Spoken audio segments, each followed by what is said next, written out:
आता सर्व प्रकारच्या आजारांपासून सुटकेसाठी विट्यात आली आहे होमिओपॅथी उपचार पद्धती, जिच्यामुळे शरीराची नैसर्गिक प्रतिकारशक्ती वाढते आणि रोग मुळापासून नष्ट करते. शरीराला कोणताही त्रास न होता आजारावर मात करण्यासाठी होमिओपॅथी उपचार पद्धती आजच सुरू करा. लठ्ठपणा, पोटाचे विकार, सांधेदुखी, स्त्रियांचे आजार, त्वचारोग, पुरुषांचे आजार, थायरॉइड, मूळव्याध, मानसिक आजार, केस गळणे, श्वसनाचे त्रास व लहान मुलांचे आजार यावर मात करण्यासाठी आता सांगली, पुणे, मुंबईला जाण्याची गरज नाही. आजच भेट द्या डॉक्टर शुभम मोरे यांचे वेदा होमिओपॅथी क्लिनिकला. आमचा पत्ता डॉक्टर शुभम एस मोरे, जिवाळा बिल्डिंग, तळमजला, गाळा नंबर 1, खानापूर रोड, विटा, तालुका खानापूर, जिल्हा सांगली. संपर्क 95 61 65 18 19 82 089 15 813. नमस्कार, प्राईम न्यूजमध्ये आपल्या सर्वांचं स्वागत. आज आपल्या स्टुडिओमध्ये ओबीसी मोर्चाचे जिल्हाध्यक्ष म्हणजे संग्राम नाना माने हे आलेत. नाना नमस्कार. नमस्कार. महत्त्वाचं आज आपण बघतोय की आमदार गोपीचंद पडळकर हे आज व्यक्तिमत्व असं आहे की संपूर्ण राज्यभर ते चर्चेत आहे. आमदार गोपीचंद पडळकर यांच्यावर अनेक आरोपी होत आहेत की ओबीसींबद्दल ते प्रचंड आक्रमक होत आहेत. ते खानापूर आटपाडीमध्ये आहेत, परंतु जतचे आमदार झालेत. त्यांना काही वेळेला अगदी अर्वाच्य पद्धतीने त्यांच्यावर आरोपही केले जातात. परंतु आमदार गोपीचंद पडळकर यांचा प्रवास तितका सोपा नाही आहे. आपण सर्वांनीच पाहिलं आहे की एक सर्वसामान्य कार्यकर्ता ते आमदार, आणि फक्त आमदारच नाही तर मुख्यमंत्री देवेंद्र फडणवीस यांचे अगदी जवळचे म्हणून त्यांच्याकडं पाहिलं जातं. राजकीय क्षेत्रामध्ये त्यांची एक वेगळी जरब असलेली आपल्याला पाहायला मिळते. जिथं अन्याय होतो आहे तिथं पूर्ण ताकदीनं ते अक्षरशः विरोधकांवरती किंवा कुणी असो त्याच्यावरती तुटून पडतात. हा त्यांचा स्वभाव आहे. परंतु त्याचबरोबर त्यांचे विकास कामाच्या बाबतीत सर्वसामान्य नागरिक असेल किंवा आपला एखादा गोरगरीब कार्यकर्ता असेल, त्यांना जपण्याची त्यांची जी काही त्यांचा हातखंडा आहे तो इतर कोणाच्यात दिसत नाही, आणि म्हणूनच त्यांचं एक वेगळंपण आपल्याला पाहायला मिळते. आज आपण ओबीसी मोर्चाचे जिल्हाध्यक्ष संग्राम नाना माने यांच्याबरोबर आपण चर्चा करतो आहे की आमदार गोपीचंद पडळकर यांच्याबद्दल तुम्ही त्यांच्याबरोबर राहिलात, थोडंसं बाजूला झालात, परत तुम्ही त्यांच्याबरोबर आलात, परंतु आपल्या भागामध्ये त्यांच्या एवढं जवळ दुसरं कोणी गेलेलं पाहायला मिळत नाही. नेमकं काय सांगाल, आमदार गोपीचंद पडळकर हे व्यक्तिमत्व कसं आहे?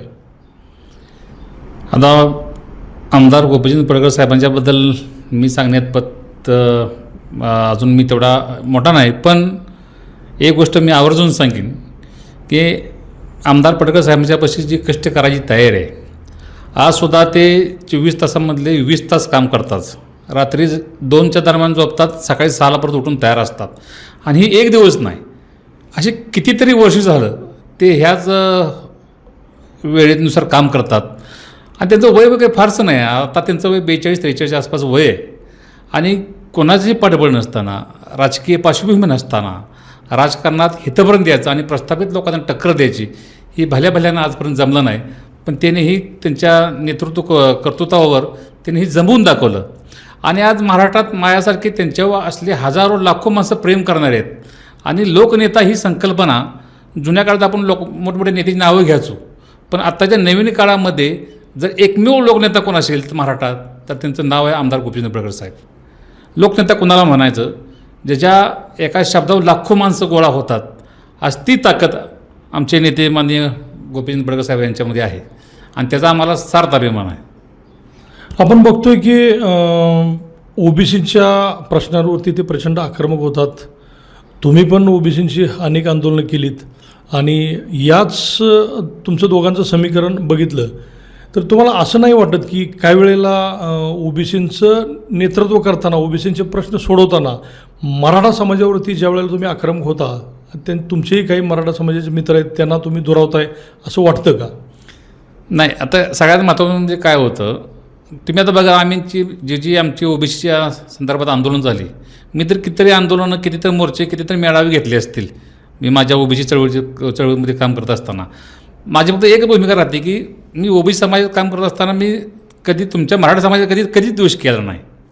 आता तर सरकारनं मराठा कुणबी मराठा हा समाज ओबीसीमध्ये आला आहे, आम्ही त्याचं स्वागत केलं ना. आमचा मुद्दा काय आहे, आमच्या ओबीसीचं हक्काचं आरक्षण फक्त तुम्ही हिसकावून घेऊ नका. समजा आज राजकीय आरक्षण असताना तुम्ही आता बघितलं या महाराष्ट्रामध्ये आता ह्या झालेल्या निवडणुकीमध्ये जवळजवळ 70 ते 80% जागा ह्या ओबीसीच्या मूळ ओबीसीतून निघून गेल्या. आता ओबीसीनं काय करायचं, नुसतं मतदार म्हणून राहायचं का? मग अशा वेळी मी जेव्हा समाजाची बाजू मांडतो त्यावेळी मी कोणाला द्वेष करतो असं होत नाही. आता तुम्ही माझे मित्र किती वर्ष झाले आपले दोघांचे मैत्री आहे, आपल्या मैत्री किती आजपर्यंत अंतर नाही पडलं. म्हणजे तुम्हीही मला जवळून पाहिलं आहे आजपर्यंत किती वर्ष झालं. माझा मुद्दा एकच आहे की समाजाचं काम करत असताना फक्त लोकांनी समजून घेतलं पाहिजे की आम्ही तुमचा काही द्वेष करत नाही. आमदार गोपीचंद पडळकर खानापूर आटपाडी मतदारसंघामध्ये उभा राहिले, एवढं आक्रमक प्रचंड म्हणजे अक्षरशः प्रशासनावर तुटून पडणारं, सर्वसामान्यांचे प्रश्न अगदी ताकदीनं उचलून धरणारं असं असतानासुद्धा त्यांना खानापूर आटपाडीमध्ये पराभव म्हणजे यश आलं नाही, परंतु जतमध्ये मात्र त्यांनी ती किमया करून दाखवली. नेमकं काय याबद्दल सांगाल?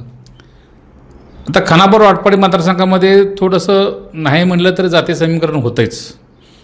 आता पडळकर साहेबांना ते बघत असताना एका अँगलनं ते ओबीसीचे आणि SC/STचे नेते समजतात लोक, त्यामुळे तो अँगल ह्या खानापूर आटपाडीमध्ये दिसतोच. म्हणजे त्यांनी किती जरी जीव तोडून सांगितलं तर लोक त्या अँगलने त्यांना बघतात. तसं त्यांना जत हा मतदारसंघ त्यांच्या सोयीप्रमाणे अतिशय चांगला पडलेला आहे. तिथे जवळजवळ 70 ते 75% हे ओबीसी SC/STचं मतदान आहे आणि ते ज्या समाजाचे नेतृत्व करतात त्या समाजातल्या लोकांनी त्यांना स्वीकारलं आणि ते जतमधून आमदार झाले. आणि महायुतीमध्ये आत्ता हे झालेल्या निवडणुकीमध्ये महायुतीमध्ये हा मतदारसंघ शिवसेनेला सुटला, त्यामुळे ते भाजपचा उमेदवार देऊ शकत नव्हते. त्यामुळे त्यांना पर्यायाने जत हा मतदारसंघ निवडला आणि तिथे ते निवडूनही आले. ज्येष्ठ नेते शरद पवार असतील किंवा जयंत पाटील असतील यांच्यावरती अगदी खालच्या पातळीवर जाऊन सुद्धा त्यांनी टीका केलेली आहे. मग ती नेमकी प्रसिद्धीसाठी केली का त्यांनी खरोखरच त्यांच्या त्या सगळ्या यांची चीड आली म्हणून केली? एक मी पहिल्यांदा मीडियावाल्यांना माझी विनंती राहील, ज्या वेळी गोपीचंद पडळकर साहेब ज्या वेळी एखाद्या मोठ्या नेत्याविरोधात बोलतात त्यावेळी त्यांनी एक टॅगलाईन त्यांची फिक्सच ठरलेली आहे, पडळकरांची जीभ घसरली. पण तुम्ही इतिहासात जाऊन बघा, आज तुम्ही जयंत पाटील साहेबांचं नाव घेतलं, जयंत पाटील साहेबांनी पहिली खोड कोणी काढली हो? पडळकर साहेबांच्यात आणि जयंत पाटलांच्या या वाकयुद्धामध्ये पहिली खोड ही जयंत पाटील साहेबांनी काढली. ते काय म्हणले एका भाषणामध्ये, मी मंगळसूत्र चोराच्या विरोधात उभा राहत नाही. पडळकर साहेबांनी त्यांची खोड काढली होती का? मग पडळकर साहेबांचा स्वभाव असा आहे, एक तर ते कोणाला नादाला लागत नाहीत आणि एकदा जर कोणाला नादाला लागला तर त्याला सोडत पण नाहीत. ह्या महाराष्ट्रातील बरेच राजकारणी असे आहेत त्यांनी स्वतःहून खोड काढले आहेत. त्यात पवारसाहेब असतील, त्या जयंत पाटील साहेब असतील, त्यात जितेंद्र आव्हाड असतील, ही सर्व लोकांनी आता पडळकर साहेबांचं तर विधान परिषदेची उमेदवारी अर्ज भरताना त्यावेळी किती नेत्यांनी त्यांना आडवा जायचा प्रयत्न केला, ती त्यांच्या डोक्यात असणार आहे ना, त्यांना त्याबद्दल राग असणारच आहे ना. ते काय त्यांच्या विरोधात कधी गेलते का तिथं काम करायला? पण तुम्ही खोड काढली की आमचा नेता शांत बसणार नाही, त्याला सडेतोड उत्तर मिळणार आणि त्यांचा तो स्वभाव आहे आणि आम्ही त्या स्वभावाचं समर्थन करतो. अगदी शून्यातून हे नेतृत्व उभारले येत असताना छोट्याशा पडळकरवाडी या गावातून ते संघर्ष करत असताना एक काळी आटपाडीमध्ये जयंत पाटील आणि त्यांच्यामध्ये म्हणजे ठिणगी उडाली होती, परंतु त्यांनी प्रचंड आक्रमकता दाखवत प्रसंगी काठ्या अंगावर घेतल्या, परंतु त्यांनी ते जयंत पाटलांना भिडले होते. त्यावेळेपासून यांच्या दोघांच्यामधलं ही दुश्मनी अजून चालू आहे असं तुम्हाला वाटतंय का? दुश्मनी राजकारणात दुश्मनी नसते, राजकारणात एक वैचारिक मतभेद असतात. प्रत्येकजण आपापल्या मुद्द्याला ठाण मानून बसलेला असतो आणि त्या मुद्द्यावर तो त्याचं काम करत असतो. पण मी जिथंपर्यंत पडळकर साहेबांना ओळखतो, पडळकर साहेबांचा राजकीय प्रवास हा लोकांच्या हितासाठी झालेला आहे. या महाराष्ट्रामध्ये असा एकमेव नेता आहे की जो लोकांच्यासाठी जगतो.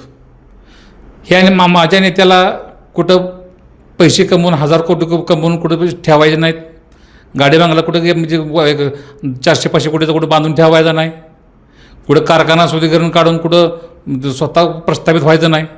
ह्या माणसाचं अखंड जगणं, अखंड आयुष्य ज्या माणसाचं ठरलं आहे की मी ह्या सर्वसामान्य लोकांसाठी, गरीब लोकांसाठी, शोषित वंचितांसाठी मी जगणार आहे आणि ते त्यांच्या जगण्याचा तो मंत्र आहे की जोपर्यंत मी जिवंत राहीन तोपर्यंत मी ह्या लोकांसाठी काम करीन, हा त्यांचा जगण्याचा सगळ्यात मोठा मंत्र आहे.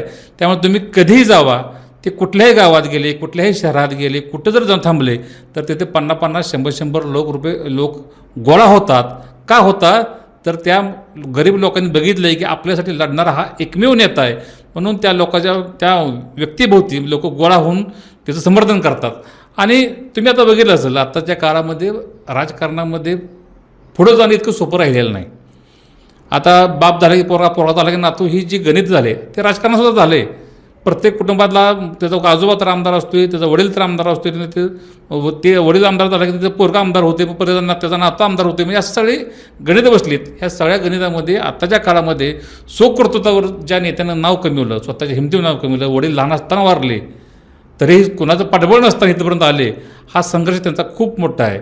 मी तुम्हाला एक गोष्ट सांगू इच्छितो. मी एकदा पडळकर साहेबांच्याबरोबर 2016-17ची गोष्ट असेल, त्यांच्या गाडीमधून मी जरी गेस्ट हाऊसला गेलतो, त्यांच्या गाडीमधून मी विट्याला यायला लागलो होतो.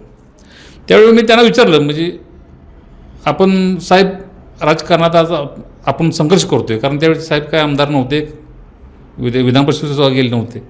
म्हटलं आपण आज एवढा संघर्ष करतो आहे, तुम्ही एवढं कष्ट करताय, तुम्ही एवढं प्रत्येक गोष्टीला न्याय द्यायचा प्रयत्न करताय, ह्याचं भविष्यात काय, आपल्याला काय मिळणार आणि ह्यातून तुम्हाला काय मिळवायचं आहे, की तुमचं आयुष्याचं उद्दिष्ट काय, हा जेव्हा मी प्रश्न त्यांना केला त्यावेळी त्यांनी जे उत्तर दिलं त्या उत्तराचा ते उत्तर माझ्या मनामध्ये आयुष्यभर करून राहील. पडळकर साहेब त्यावेळी म्हटले, नाना जोपर्यंत मी जिवंत आहे तोपर्यंत मी लोकांचे काम करत राहीन, सर्वसामान्य लोकांचे काम करत राहीन, गोरगरिबाचं काम करत राहीन, आणि ज्या दिवशी मी ही जग सोडून जाईन त्यावेळी जगातल्या प्रत्येक गरीब माणसानं मला कमीत कमी त्याच्या मनामध्ये 20 वर्ष जीवन ठेवलं पाहिजे, एवढं मोठं काम मी या माझ्या जीवनात करून जाणार आहे, असा ध्यास घेणारा माणूस, असं स्वप्न बघणारा नेता तुम्ही सांगावं मला. आता कुठं आहे का महाराष्ट्रात? प्रत्येकाला कोण सरपंच झालं, कोण नगरसेवक झालं तर त्याच्या डोक्यात असतं की मी आता किती पैसे कमवू, मी कुठं गाडी घेऊ, कुठे बंगला बांधू, कुठे किती प्रॉपर्ट्या करू. पण ह्या माणसाच्या मनात सर्वसामान्य माणसाबद्दल असणारं प्रेम, त्याची आपुलकी ही पाहिल्यानंतर माझ्यासारख्या कार्यकर्त्याला वाटतं की असा नेता ह्या महाराष्ट्रामध्ये पुन्हा होणार नाही.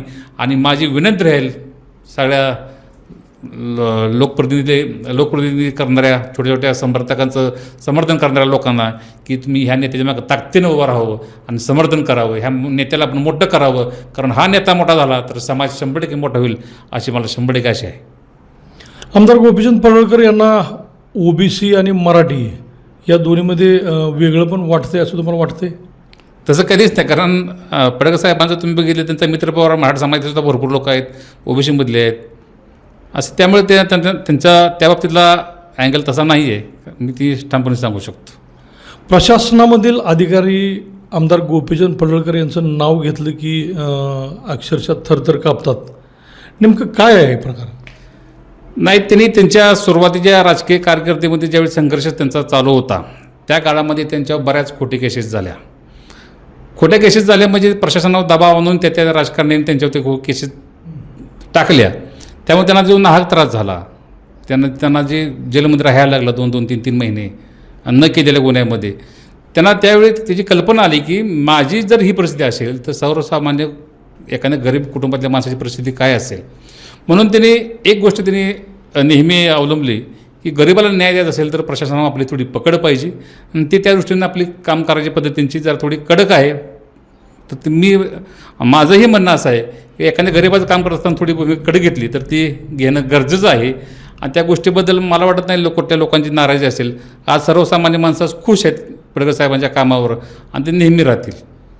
खानापूर आटपाडी विधानसभा मतदारसंघ असो, आताचा जत असो किंवा सांगली जिल्हा असो, या सगळ्यांच्या या मतदारसंघामध्ये लक्ष देत असताना आता ते महाराष्ट्रभर प्रसिद्ध झालेत. संपूर्ण महाराष्ट्रातून प्रवास करत असताना त्यांना मुंबई, पुणे अशा शहरामधून जावं लागतं.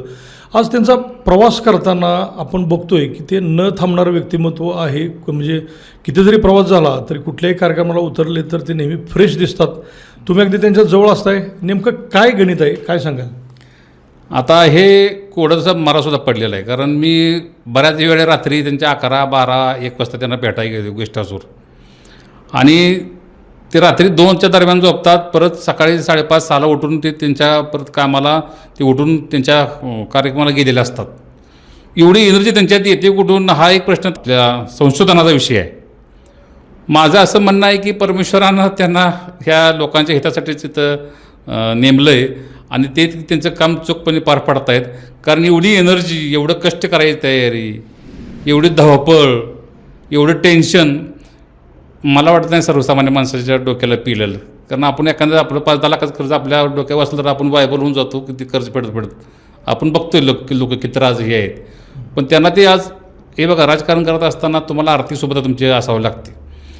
पडळकर साहेबांचं वैशिष्ट्य बघा, ते अर्थकारण डिझेल पेट्रोलला पण पैशाची व्यवस्था त्यांनीच करायची. सगळ्यांचं लोकांचे पेमेंट बी त्यांनीच भागवायचं. आणि हे करताना राजकारणात जे खर्च असतात, एखादा सभा घेताना, कार्यक्रम घेताना त्याची जुळणी त्यांनीच करायची. म्हणजे आर्थिक जुळणी करत राजकारण करणं आत्ताच्या काळात फार अवघड आहे. तिने ते कसं जमवलं असेल ते एक संशोधनाचा विषय आहे.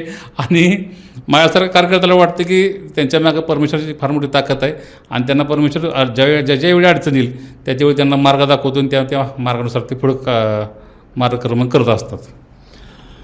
मग आपण संपूर्ण महाराष्ट्रामध्ये आमदार गोपीचंद पडळकर या नावाची चर्चा आहे. विधानसभेमध्ये असेल किंवा संपूर्ण महाराष्ट्रातील प्रत्येक मंत्री, आमदार, जे काही राजकीय मोठे नेते आहेत ते अगदी नावानिशी त्यांना सहजरित्या ओळखतात. हे एवढं सोपं नाही आहे. वयाच्या 40-42व्या वर्षी एवढी मोठी प्रचंड झेप घेणं आणि आंदोलनं आपण त्यांची बघितली की अगदी तडीला नेल्याशिवाय ते शांत न बसणारं व्यक्तिमत्व आहे. म्हणूनच त्यांच्या मागं आज तरुण वर्ग प्रचंड मोठ्या प्रमाणात त्या वाढत आहे आणि वेगवेगळ्या विधानसभा क्षेत्रामध्ये जाईल तिथं त्यांचा वैयक्तिक आमदार गोपीचंद पडळकर समर्थक म्हणून कार्यकर्ते त्यांच्या नावानं मिरवतात. कारण ते त्यांना मिरवताना एक अभिमान वाटतो. कारण आपला नेता कुठं जरी असला तरी आपली कामं थांबत नाहीत हा विश्वास त्यांच्या मनामध्ये असतो. आणि म्हणूनच आज संग्रामनाना माने यांनी आपल्या स्टुडिओला भेट दिली आणि आमदार गोपीचंद पडळकर हे नेतृत्व कसं आहे हे आपल्यासमोर मांडण्याचा प्रयत्न केला. अभिजित शिंदे, प्राईम न्यूज, विटा.